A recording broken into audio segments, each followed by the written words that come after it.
Greetings, everyone. My name is David McLeod. I'm your Life Mastery Coach. Welcome to Soul Empowerment, episode number 58. And today we're going to be talking about loving your anger. Now, I'm going to steal the spotlight for a moment because, you've heard us talk about our book, Gifts of Wisdom, Practices for Healing and Empowerment. Well, it's now been published. And I am very fortunate to have a copy in my hot little hands here. And what's more, this book has already achieved #1 bestseller status in the United States, and it's achieved bestseller status in 3 other countries. So we are an international best-selling book now, and that's due to all of the great work done by many, many people, including Sarah and Scott, who are both co-authors of this book, and also Eileen, who's listening in on this show. So I just say I'm really excited. I know that we're having an impact because people are responding all over the place. And in this time and what's going on in the world, and speaking of anger, well, I mean, there's a lot of anger in the world today, isn't there? So anyway, I'm not going to take up any more time, but I had to say that because it's just bursting out of me and I cannot shut up about it. So I'm going to now go around the circle and have my co-hosts introduce themselves.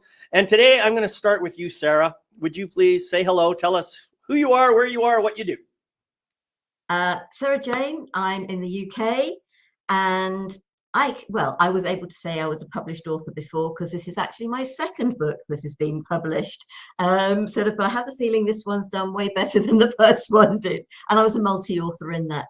And I work with sound energy, Reiki. I just love connecting with people, supporting people, especially with the inner child and the healing of hurt, pain, and trauma.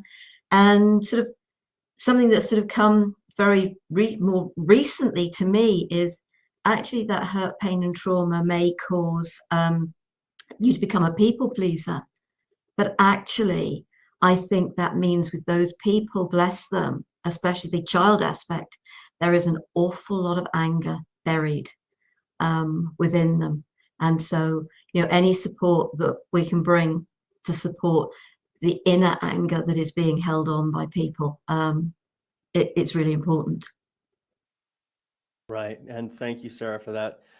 We're going to get more detail in the topic in a moment. But before I do that, I'm going to ask Gail. Gail, please introduce yourself, who you are, where you are, and what you do. Yeah, happy to do that. And before I do, I just want to congratulate and acknowledge you, David, Sarah, and Scott on the book, and what a great achievement. I can't wait to dive in. Started reading the book and looking forward to getting through and reading all the wisdom that's there. So great work. Great job. I help I'm Gail Nowak. I'm in Massachusetts. I help spirit-led wellness coaches and leaders in the wellness space create authentic, healthy business relationships without hiding or silencing themselves so that they can communicate boldly, lead lovingly, and make the world a better place. And I do that using an energy-first, healing-centered approach to guide clients from hiding in plain sight to becoming a bold and gentle leader in the new earth paradigm. If you want to connect with me or talk more with me, I'm always open to a conversation. You can find me over at gailnowak.com.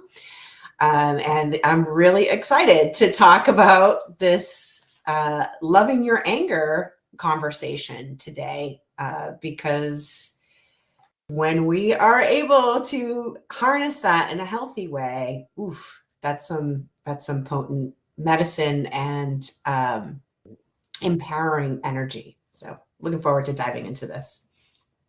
Yeah, thank you, Gail. And thank you for the kind words as well about the book. Scott, who are you? Where are you? And what do you do? Hi, Scott Holmes. I'm on the other end of Boston, down the other side of Massachusetts. And I am an intuitive energy healer. What does that mean? It means I use Reiki polarity therapy,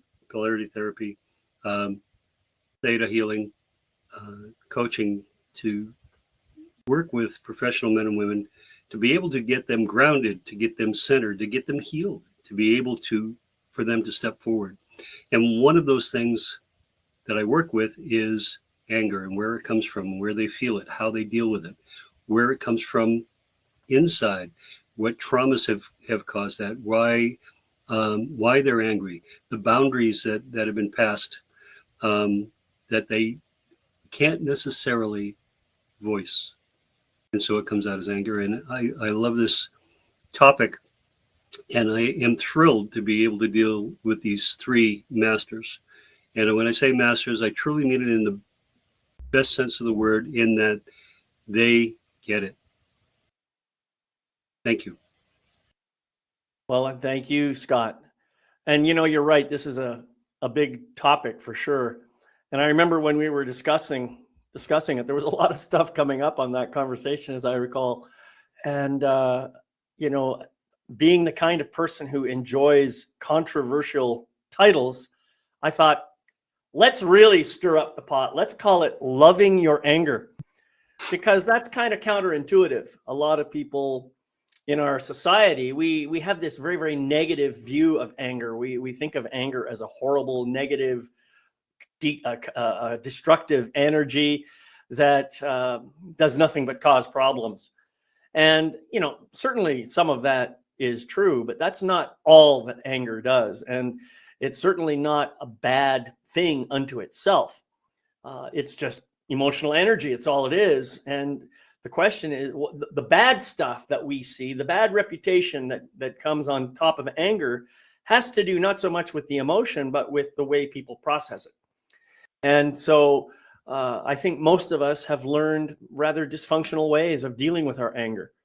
And that's part of the reason that we have such a negative view of the topic. If we could learn, as Gail suggested early on, how to embrace that anger and express it in a way that is more healthy, we could do a huge service to the whole world. And that's one of the reasons that we decided to talk about this. So, Gail, you had that thought initially. Why don't you dive in and share what your perspective is on the topic? Yeah, I'd love to. So I've definitely been one of those people who had a very, I'd say, fearful relationship with anger. Growing up, feeling powerless in the upbringing that I experienced, and feeling like I didn't have a voice, and even if I did speak up, wasn't heard. And so I think that all played into my own distorted thinking around anger and how to express it, and even how to understand what it was for me, what that looked like for me, what that felt like for me, and what to do with that emotion. And I definitely tried to stuff it down. I used to say all the time, I hate conflict. And here's the funny thing about that, right? Like, nobody really, well, I shouldn't say nobody, but most people aren't out there saying, I love conflict, right? But when we're saying, I don't like conflict, what I started to recognize, for me anyway, is I don't know how to do this. I don't know how to do this in a way that feels like it's honoring me, but also feels that I'm being respectful to the other person. And I think that that's really the place where we get tripped up with anger, because it has a purpose. It has a purpose. Often it's telling us that there's an unmet need, or a boundary has been crossed, or there's some sort of injustice that needs to be addressed. And when we can, even in our private moments, when we can simply acknowledge, I am feeling angry about this situation, without any excuses, without any apologies, and be really radically honest with ourselves of, yes, I am feeling this anger, without jumping to the judgment of ourselves and of the emotion that we're feeling. We make space for clarity to come through about how we want to be, how we want to show up, and what action we want to take next. So I've learned that actually, when we can dance with our anger, when we can voice it for ourselves, before we go out and and start voicing it to whatever that external situation is, that it helps open us up and move that energy and can actually bring us to a place where we can have healthy conflict, where we can start to then take those steps that are respectful, that are not just, blowing up on somebody. And sometimes that happens, right? And we'll probably talk more about this later in the show, but we're all human and we make mistakes, and it's really about being responsible for that and then going back and doing repair work when that happens. It's not about being perfect. It's not about avoiding making mistakes. And it's certainly not about taking our anger and putting a muzzle on it, because it's going to come out one way or another. Yeah, right. That's what I learned. And I love, Sarah, that you talked about that. The inner child. When I started to really go deep into inner child healing, man, did I have a pissed off inner child.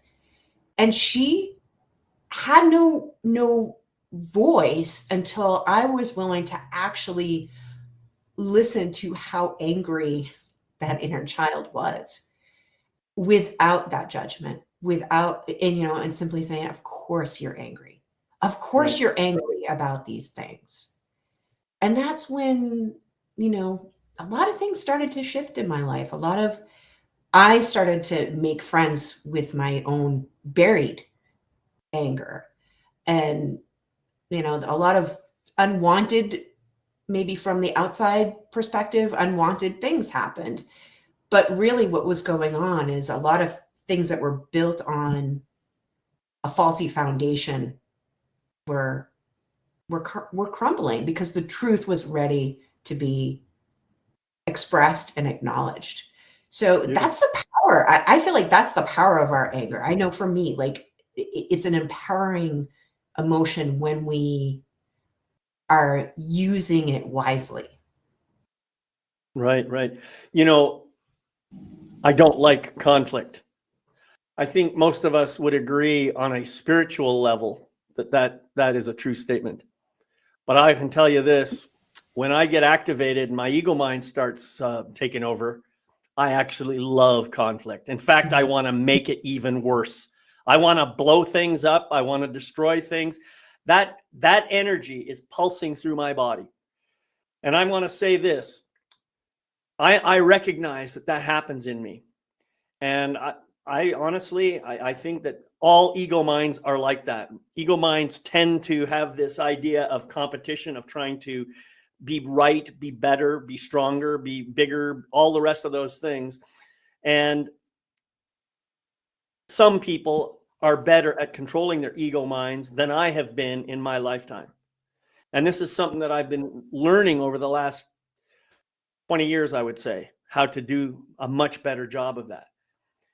And I recognize when that ego mind gets activated, I just want to beat the crap out of that guy. I want to rip his lungs out. I hear myself thinking those thoughts and having those really, really bizarre energy movements within me. It's not because of the anger so much. It's because of the ego mind's desire to take control and have everything under its control. So the other thing I wanted to mention was, you talked about feeling that power to do something. And you're absolutely right. Think about anger. I mean, it's probably the strongest emotion that we have, right? In terms of raw power, and learning how to take that power and use it and can channel it and move it in a positive direction. That is where the real effort comes from. And so, as you were saying, if you can eliminate judgment and just simply be with it and allow it to express, to acknowledge, I'm feeling anger right now. And then asking yourself, how can I process this in a healthy way rather than letting the ego mind start to, get all, controlly-woolly or whatever. So anyway, I just wanted to say that. Sarah, it looked like you were ready to jump in. I'm sorry. Go ahead, please. No. I admit, being the people pleaser that I was for so many years, I bottled my anger because I didn't feel I had a voice. I certainly couldn't express what I was thinking and feeling because of that people pleaser thing. Oh, what will they think of me? And I bottled and bottled and bottled my anger. And it really was like a volcanic eruption when I went. And there was no controlling it or me until the steam ran out. And it wasn't just verbal, it was physical. And I've had to accept that about myself. But this was one of the great things about the wake up. It was actually, if something annoys you, makes you angry, makes you feel uncomfortable, then you either have to accept that you say something or you don't bottle it.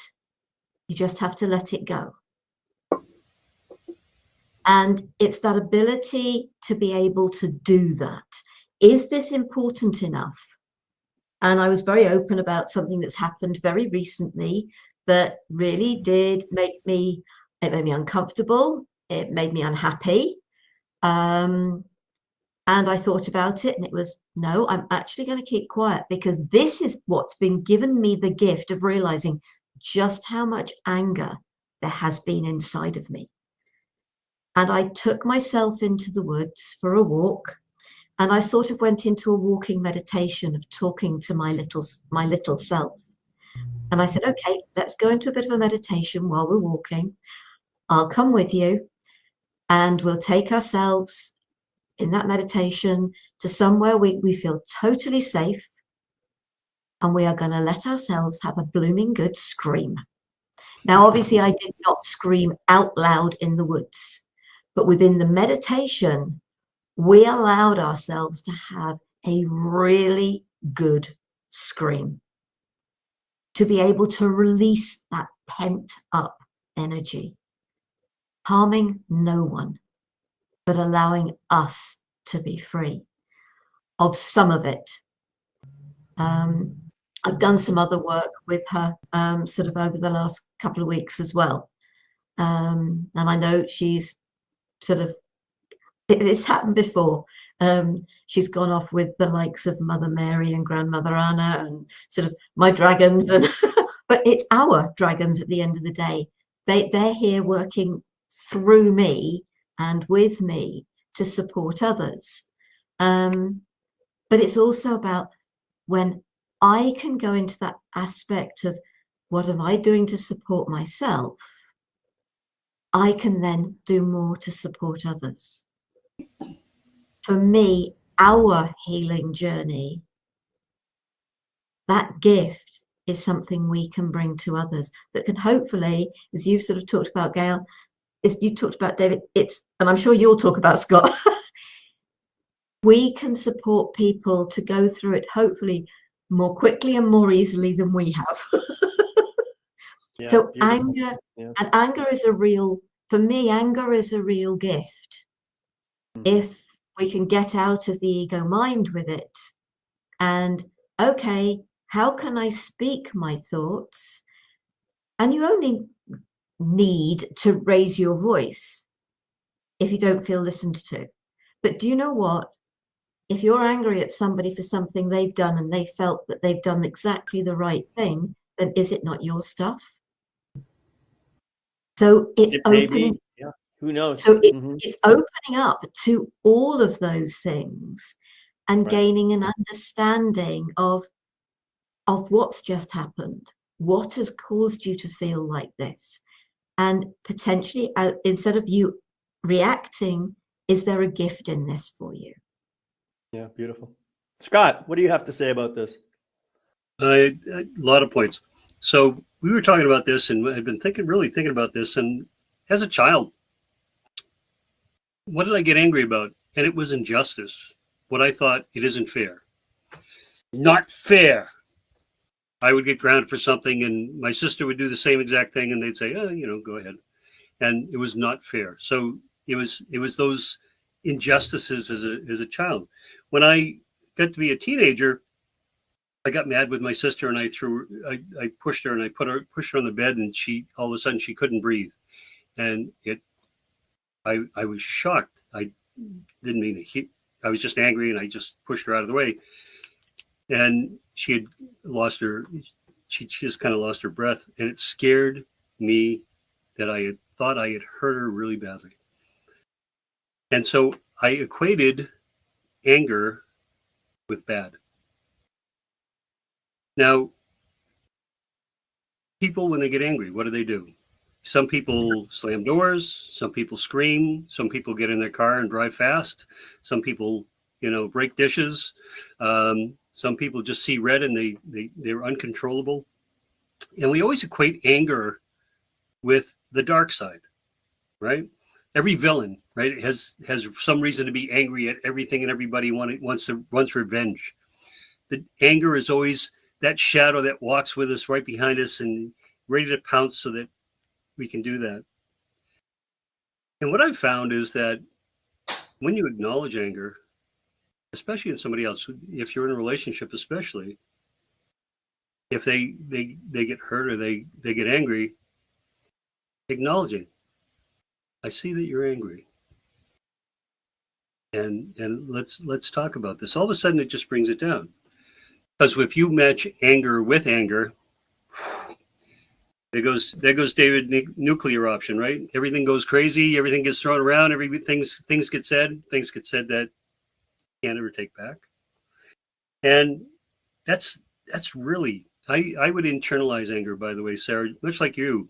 I did the garbage, when you throw it in and it compresses the garbage, and it just kept all my emotions. I kept doing this because I thought emotions were bad, because if I expressed them, I got ridiculed or told I was silly, or if anger came out, I was afraid I might hurt something or somebody, or so I kept suppressing it until in my 40s, all of a sudden the lid blew off. All of these emotions are coming out. It's just like spewing out like a volcano, and I did not know how to deal with it. I'm trying to bring them all back so that I can push them back down, because I didn't want to deal with them. Trying to put the genie back in the bottle. I really did. And it was a really tough time in my life, because I spent so many years in my adult life not dealing with the emotions. I get angry. Oh, I feel bad about it. Oh, okay, push it down until it didn't fit anymore. And it just came bubbling out. And that's really what turned in my adult life. That's where it kind of turned around, where I had to deal with those emotions. My wife used to tell me that I didn't have emotions because I never got really upset. I never got really down. I never got, I was within here. Mm-hmm. I had those emotions. It was just expressed them differently and knew that it was moderate. But anger, I found now, I use it as internal to allow me to step forward. If I get angry with myself about something, I use that as energy and inspiration to step forward. I don't like this. Okay. What are you going to do to change that? If you're angry about it, where does it come from? And are you going to use that energy to make sure it doesn't happen anymore? To make sure that you solve that problem? And so I use that energy. And you're right, David. It is one of the most powerful emotions that we have. And well, if you think about it, all these energies that we have are associated with different archetypes. And anger happens to be associated with the warrior archetype because, as you mentioned, it's usually tied to this idea of injustice, boundary violation, various other things like that. For me, I'm thinking back to my childhood now because this hasn't really happened very much in my adult life. If I ever got angry, and even when the ego mind started activating, I hardly ever got violent. Very rarely. I don't think I broke a dish in my entire life. When I was young, I'm writing about this in my new chapter with Anna. When I was young, I got so angry, I just smashed the wall with my fist. I think I did more damage to my fist than to the wall, but in any event, that's what happened. That's the way my body reacted to it. And the thing is, and what I want to say about this, not all anger is going to be expressed in that way, but there's about a 99% chance that when you start to feel anger, your body wants to move. Your body wants to move somehow to get that energy, let it pass through. It's kind of having an electrical cable that has too much power going through it, and it's just shooting all over the place, trying to figure out how to distribute this power. Well, go ahead and let yourself feel it, but look for a way of expressing it and feeling it that doesn't do harm to any property or any person or to yourself. Those are the three things you got to remember. So, you talked about breaking things. Well, one trick I learned a while back, and this is when I was in a men's group, I went and bought myself a hardwood axe handle. Now, why an axe handle? It's just got the right shape. That's it. I mean, a baseball bat could work as well, but baseball bats don't seem to last as long. But you take this hardwood axe handle and you find yourself a tree that, maybe you've had some kind of a spiritual relationship with this tree and say, I need you to help me get this anger out. And you beat the crap out of that tree with the axe handle. Now, that movement, that expression, that just allowing that energy to flow through, along with any other, verbal kinds of expression, I find personally screaming is really, really powerful. It is powerful. It gets a lot of that energy out. And so I would have no problem going out into the woods and screaming there, But if you're a little bit embarrassed about screaming, you can get a pillow and put your face right in it and scream with every force of your energy. Just let it come out. Right? Because, like as Scott says, at some point you're going to ask yourself, so what is this all about? What's this really all about? And while you're in the process, you might be pointing fingers outward and saying, it's his fault, it's his fault, it's her fault, it's her fault. You caused this, you did that. But when you come right back to it, eventually you're going to say, those people just did what they did. All of this energy is right here in me. I'm the one with this energy. I have to take responsibility for it. So this process, loving your anger, is not about giving yourself permission to go around beating the crap out of people or creating arguments or generating conflict or doing anything like that. It's merely about having enough self-love to be able to say, yeah, this is what I'm feeling. And then, as Sarah has already said, maybe reaching in and talking to your inner child and bringing some love to that part that maybe didn't get the kind of attention he or she deserved at that very young, tender age. That's what your anger is really all about. So use it as a tool to guide you to your own self-healing.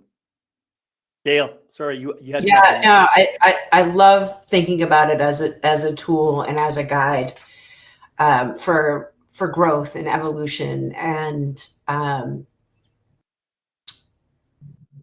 having even deeper and richer relationships. I think that's probably one of the surprising benefits that I've experienced is when you make space for anger, in your own body, in your own feeling, and then you're using that in a way to relate with others, using that in a healthy way.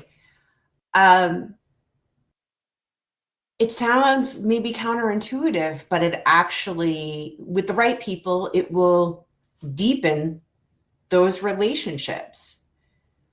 With the people who maybe aren't for you, it will reveal that maybe these aren't the right relationships for me.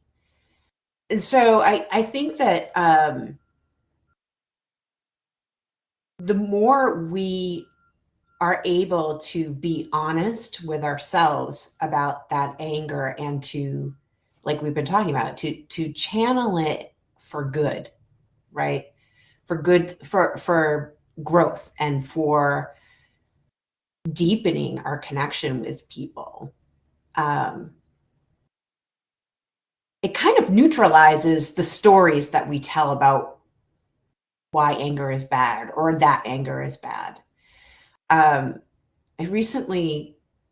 was talking to one of my kids, and in our planning meeting, we were talking about being feisty and, passion, and passion is on that spectrum of anger. Mhm. And I know that sometimes when I talk, especially when I'm in casual environments or with people who I'm really familiar with, sometimes I get a tone and it sounds like I'm angry. And a lot of times, like, people mistake that for being angry. It's like, no, I'm fired up. I'm passionate.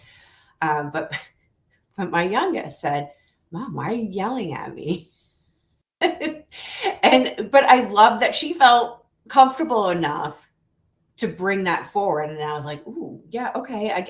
I hear you. I just modulated my tone. I was like, okay, let me try that again. This is what I'm trying to express, and brought it to a different frequency, a different volume, a different tone altogether. So there's that piece too of really understanding the nuances of anger, right? Because sometimes it is that really sort of obvious, I want to move, I want to explode, I want to, scream into the pillow. And I am one of those. I'm one of those people who will bury my face in the pillow and actually scream. And then everybody's like, are you okay? I'm like, yeah, I'm good now. I'm good. I'm good. I got it out. I needed to get it out. And it doesn't always have to look that way, right? It doesn't always have to be that explosive thing. You can be in that energy of feistiness or passion. And people will, if you notice and pay attention, like you'll see when people start to get uncomfortable. And sometimes that's about them, and sometimes that's simply an opportunity to stop and sort of reevaluate, like, okay, what am I doing here too? What's my role in this as well? But there was one more thing that I just wanted to say. And sometimes there's no verbal communication, there's no physical communication, but energetically, you can feel someone's anger just radiating off of them. Mm-hmm. And that was often my experience growing up in a household that didn't have any violence, didn't have a lot of yelling, but had a lot of loud talking, but not a lot of arguing and yelling and that kind of thing. But when my mother was mad, did I know it? Did I know it? Because I felt it, right? So sometimes anger is a really sneaky thing. It can be kind of in that passive aggressive way. Oh my too. God. Yeah. Don't get me started. That's one of my biggest triggers when someone's passive aggressive. God damn it, get it out and tell me what's going on. No more of this passive aggressive bullshit. That's how I'd respond to it. But I wanted to say something here, Gail. First of all, I don't think we do ourselves any kind of service by comparing our way of expressing anger with somebody else's. Your body is your body, your soul is your soul, and it's going to have its own way of doing things. No one way is better than another. Now, having said that, I will say that if your way happens to cause damage to yourself, to some property, or to somebody else, then you probably will have to do some cleanup after the fact. And you will have to make amends for that. That's something you're just going to have to take responsibility for. But as long as you are expressing in a way that doesn't have any negative impact on anybody else, then your way is perfect, as far as I'm concerned. Other people might not agree, but that's my perspective. So I just wanted to say that, and I think that we have to stop comparing ourselves to other people in every respect, but in particular in this respect, because as we've already said, anger is such a strong energy, and it certainly shows itself more readily than most other emotions that we have. Anyway, I just wanted to get that out. Scott. Thank you. I was thinking about where most of my anger comes from, and it's from judgment. It's judging either other people, a situation, or myself. And well, don't get me started. Gail will understand this. When you're driving in Massachusetts, everybody else is wrong when you're driving, not you. And the anger comes out in that way. And it's kind of how we're taught to drive. But judgment is where, for me, and I feel it right here, and it's judgment. And when I finally made friends with my judge, he was sitting up on the bench, and everything I did, he had something to say about it. Whether it was too high, too low, not good enough, should have done it better. That's from my upbringing. The other thing about the emotion of anger, if you've ever walked into a room after somebody's had an argument in it, okay, in the room, and they've left, you walk in the room, you feel that energy, you feel that emotion, the residue. It's the residue. You wonder where ghosts come from. I think it's just people being pissed off too much, and it kind of hangs around. Maybe. But the other thing I and I've talked to some of the people I work with, some of the clients, and about anger, and I said it's a superpower. And what? I said, I want to thank you for using your superpower for good rather than evil. Use that to spur you on. Use that as knowing that you have something else to work on, that there's somewhere in your childhood, teenager, young adulthood that needs to be spoken to, and use that. And it turns out a little bit and allows you to see things a little bit differently. Sarah, we haven't heard from you in a minute. I'm going to first and foremost say to our viewer, Eileen, who is actually classes herself as a recovered angry person. So Eileen, thanks, and thanks for the comments that you've been putting into the chat as well. Couple of points. If somebody says something, and I know I've said this before, and I will keep saying it, somebody says something and you feel that, oh, ask them if they meant what you heard, not what they said. Because in the majority of cases, people mean what they said. You, however, didn't necessarily hear it for the meaning they had. But also, if you've said something and you watch somebody's body language and suddenly they stiffen whatever, and you can be doing the same. You can say, what did you just hear? Because it might not be what I meant. And by actually trying to come into it at that point, you can potentially prevent so much anger. Because you're talking to it at that point in time. And you're saying to somebody, I have listened to what you've said, or I am watching and hearing your body language. Let's talk. Let's see if we can iron this out. If somebody meant exactly as you heard it, then you can make choices. and if you meant exactly what the other people had heard, then they have to make choices. But unless you talk, how are you going to know? It's just complete misunderstanding. Judgment of something that's been said. All these super negative words that we're very good at doing, and we're trying to step away from. And the other point can be very much, I think, more to do with children, and mixed messages. Sort of as a child, you do something and your parents laugh. But then you think, oh, good, that made them happy. So you do it again. And then it's, no, they don't laugh so much this time.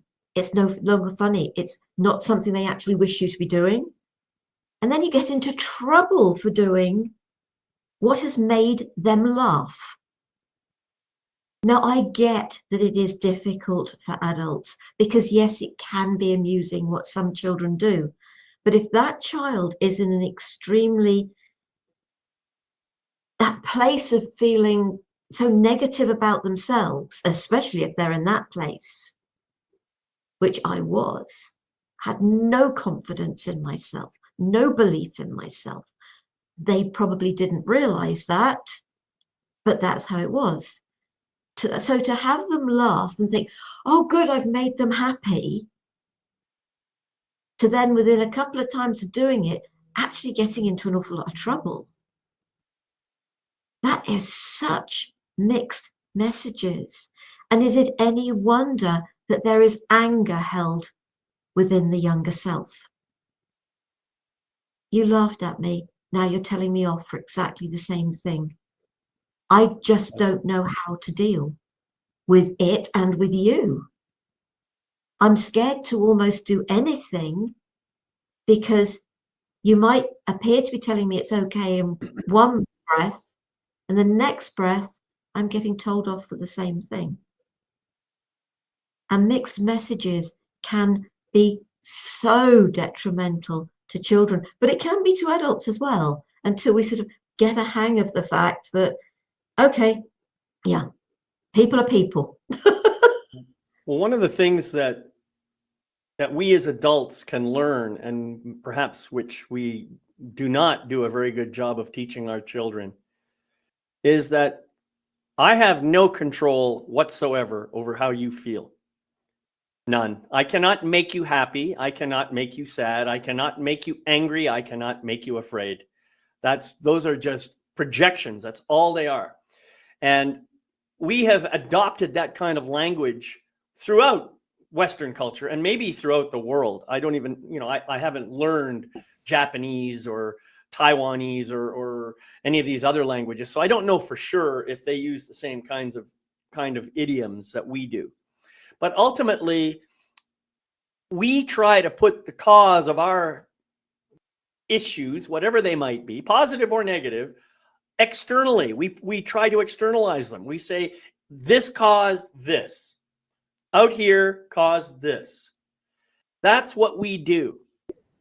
And we do it right up until many of us, we die believing that's the right way to be. Some of us are lucky enough to learn that, wait a minute, I really don't have that power. I don't have any control over what you feel. Sure, I understand that certain of my behaviors will give you, will trigger you in some way, and you will have this kind of reaction. And maybe that's the way our relationship will be forever. I don't know.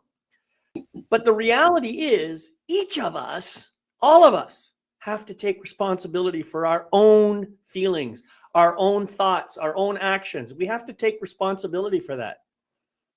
I can't blame you because I got triggered just because you happened to say something the same way that my mom used to say it when I was 5 years old. You never met my mom. How would you know?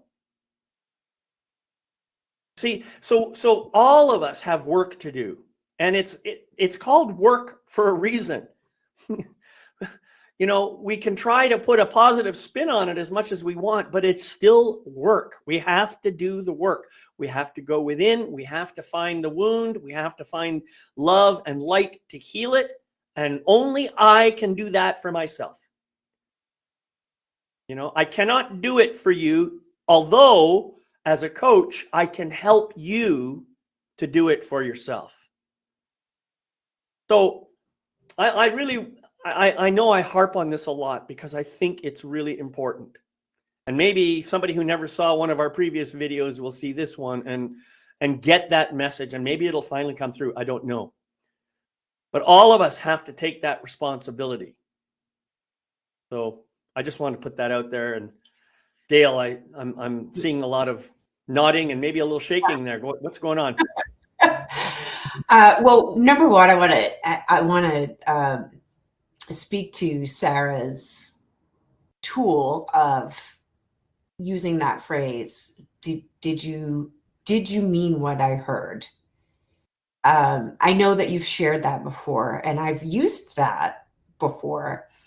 And one thing that I've noticed is when I have the presence and the awareness to ask that question, usually what I heard is not what the person meant.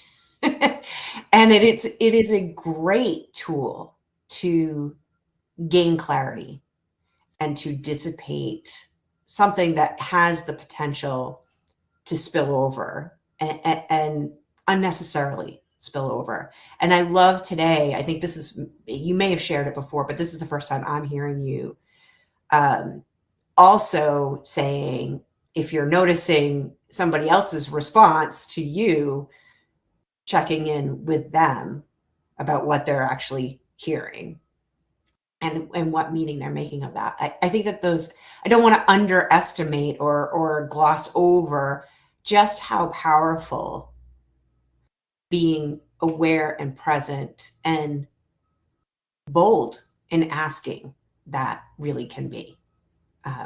So I wanted to speak to that. And David, you said something, and I was going to say something about it, and now I've completely forgotten. So It must have been just you will come back. Yes. Oh, I know what it was. Oh, Yeah, there you go. There you go. The taking responsibility for it. It's so interesting, right? Because this is definitely this theme of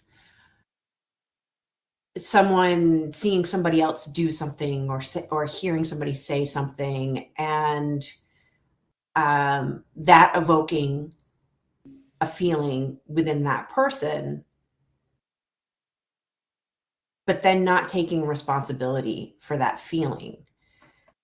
One of the times where I expressed some very clear and I'm going to call it righteous anger actually had to do with a situation where one person was feeling a set of feelings because of a situation, and another person got involved and then became the messenger for that person, and then was having a disagreement with me and my family. And that made me very angry. It made me very angry. And one of the things that I said in my anger was, we are all responsible. We're all adults and we're all responsible for our own feelings. And in that moment, that type of anger felt extremely aligned and pure. And you can tell the difference between anger that's coming from wounding and triggering, and maybe you're going to have to do some repair work, and anger that is truly serving a purpose for everybody who is involved. And they're different, and there is a place for that. There's a coach that I follow, I can't remember her name off the top of my head, but the way she describes it is clean burning anger. And I just love that description of it. You could save a few words and call it propane anger. Yeah, exactly. Exactly. So there, it just goes back to the point that we started with. It has a purpose. It sometimes that purpose really is to speak a truth or reveal something that needs to be addressed. So those were the two things that I was kind of like, yes, yes, yes. I want to I want to say more about these things. Thank you. Well, again, just to bring more awareness to language, I noticed that you said that situation made me angry. And I'm just bringing attention to the language here. I do this too. I'm sure we all do this. And I'm bringing it for myself as well as for everybody else. The real truth is I began feeling anger as a result of watching this and having this experience take place. It showed up inside me. Situation, I was angry. Yeah, I began to experience anger. So if we can shift our thinking about how anger arises, and instead of pointing the finger out there and saying that made me feel, I think we can start a huge movement towards personal growth by doing that. It just makes things so much, well, it becomes now an ownership thing. Since I am feeling the anger, I am now empowered to do something about it. Whereas if you make me feel, and that can be really true, then somehow I have to control you. I have to stop you from doing that. Do you see the difference? That's the point I'm trying to make here. And it's unfortunate that our language has been so, I don't know, polluted with phrases like this. And I hate to say it, but I think in some part, this has come about because of our, psychotherapy movement. You got to speak your feelings. And we teach people, speak your feelings. And so people are saying, well, I feel like you're an asshole. That's not a feeling at all. It's a pure judgment is all it is. And I'm trying to pretend that it's a feeling, or I feel like. How often do you hear I feel like? Or I feel as if, we say those things all the time, not even thinking what they really mean. When I say I feel like or I feel as if, what I'm really telling you is I think, I have a story, I have a judgment, I have an interpretation. The feeling associated with that might be anger, it might be fear, it might be sadness. But do you see what I'm saying? We use I feel to describe pretty much anything. And we have polluted our language. So part of my goal, I guess, is to try and maybe clean it up a little bit. Let's put some filters on the flow of this polluted water and start using the word feel in the correct way. That's my invitation to everybody. Scott. My invitation for everybody is to, when it comes to anger, is feeling. David pointed it out. But what is feeling? It's being in your body. When you are grounded and in your body, each emotion that you feel comes from a different spot. I did these exercises. I was with a psychotherapist for about 5 years after my wife passed, and she did amazing work. And she would say, well, she would always start off, where are you feeling that? Where in your body? And it really made me stop and really take evaluation of where is it coming from? What part of my body? Where is it feeling? The other thing with emotion, especially anger, is the damage it can do internally. If it is not expressed, that is, you get ulcers, right? You have this anger all the time. You have this strong emotion. You have all this energy right here, and all of a sudden you end up with an ulcer because of the stress that is caused. Or worse. Anger. Or worse, it can manifest itself in different parts of your body. So be aware of the emotion and where you feel it in your body. You can do yourself an incredible service, health-wise, emotionally, spiritually, and physically, by dealing with anger, by making friends with anger, and not have it on the backside, on the dark side, on the shadow side, carrying it along with you all the time. You take the weight of that off of you. You feel lighter, you feel more present, and you feel much more solid in your body. Wanted to bring that Yeah. aspect in. Well, thank you for that. And just remember, our previous episode, we talked about feelings, didn't we? And really the concept of feeling as being a combination of sensation, emotion, and thought. And so what you're describing, when you get into your body, you're feeling sensations, really, movements. And the emotion, that's a hard one. I'm not sure that emotions arise in my body. Sensations absolutely do. That absolutely is true for me. But emotions, I'm not sure about. That's kind of just like energy, So I don't know how I would articulate it. I just know that I think if people can just do what you suggested, do that inner body scan and notice the sensations.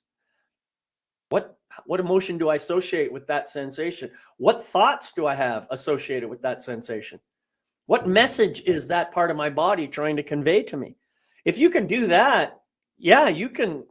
That's a powerful practice. And I strongly encourage people to do that. That's a great reminder. Thank you, Scott. So we're getting close to the top of the hour here. And Sarah, I know that you had mentioned having some kind of a meditation that you thought might be appropriate for today. Did you want to share that? Bearing in mind, I think it would take a bit longer than the time we've got. So the suggestion here is, I talked about going for that walk in the woods with my inner child. My suggestion would be, if you can just find a space. If you've done meditation before, you can take yourself into that meditation to a safe place. Invite a younger aspect of yourself to come and join you, and both be there. And you know what? If you want to scream, if you can't scream out loud because there are other people around you in other rooms, but allow yourself to scream in that meditation. Allow the energy of the anger, the hurt, the pain, whatever it is that you're holding on to come out. And it doesn't matter. You could actually find, because I think I found at the end of it, what we were both doing in the meditation was laughing, because we'd had a really good scream and then we were able to laugh. So within a meditation, you can do anything. You can swim underwater for hours, you can go out and into the universe. It doesn't matter, because you don't need to breathe. It's sort of the oxygen that we need to breathe here. So you can use meditation to support you, to support your younger self. And I make the suggestion because that's what I did for myself, and that's why I thought it would be something that people could be doing. And I will at some stage create that meditation as a video, because I think it's a powerful meditation that will really help people. And if you can't find it in yourself, to let yourself scream out loud. I couldn't go and scream in my local woods; they're not big enough. Right. Well, thank you for that, Sarah. That's. I love those sorts of things. I know you're going to have to leave here shortly, so I want to say thank you for being here. Dale, do you have any final words you'd like to share before we close out? Final words. Well, I'm hoping that those who are, watching the replay, and Eileen, thank you for being here, and for sharing with us what's speaking to you. I'm hoping the takeaway here is that anger it has wisdom for us. And we can't access that wisdom if we suppress it. And so when we give voice to our anger, even if we're giving voice to that anger in the privacy of our own home, our own room, and with no one else around, then we start to open up to the wisdom that's available to us from that anger. So hopefully this helps those who are tuning in to understand what we mean by loving your anger. It is a part of being human, and accepting our own humanness along with our divinity really is part of the path to growing and connecting and having those deep, rich relationships in our lives. Yeah, beautiful. Thank you. Scott, final words. Final word is ditto what Gail just said about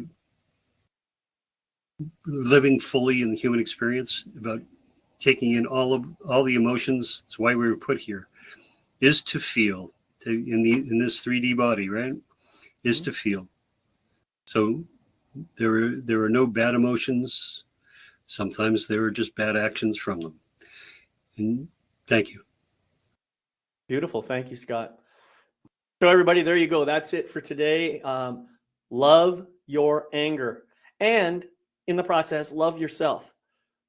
There's really not much more you can do to improve your life except by loving yourself. So if you'd like to catch the recording of this or any other episode of this show, you can find those on my website at Your Life Mastery Coach. And I also want to remind you one more time about this book, Gifts of Wisdom. It's now available for you on Amazon, and I'm going to drop the link right there in the chat so you can pick that up if you like. Let me just do that right now. There you go. This is a bit.ly link that I created. So that'll take you directly to our book page.